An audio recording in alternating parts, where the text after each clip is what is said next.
Hello, good morning. तर पनीरची भाजी म्हणताना की सगळ्यांना असं वाटतं बापरे खूप जास्त तामझाम असतो. पण आज ना मी तुमच्यासोबत फक्त 15 मिनटात बनवून तयार होणारी मस्त अशी रेस्टॉरंट स्टाईल पनीरची भाजीची रेसिपी शेअर करते. करायचं काय, सगळ्यात पहिले ना मी एक कांदा घेतलेला आहे, काजू आणि खसखस घेतली आणि टोमॅटो घेतला. ह्याला बारीक चिरून घ्यायचं आहे, थोडंसं पाणी घालायचं आहे आणि ह्याला ना उकळून घ्यायचं आहे आपल्याला. त्याच्यानंतर ना मिक्सरमधनं बारीक करून घ्यायचं आहे.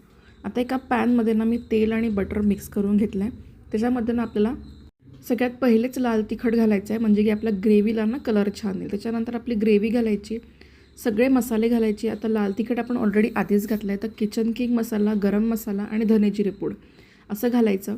मसाला चांगला शिजवून घ्यायचा झाकण लावून. पनीर जे आहे त्याला मी ना आलं लसूण पेस्ट, कोथिंबीर आणि थोडीशी मिरेपूड घालून मॅरिनेट करायला ठेवलं होतं. नंतर त्याला फ्राय करून घेतलं.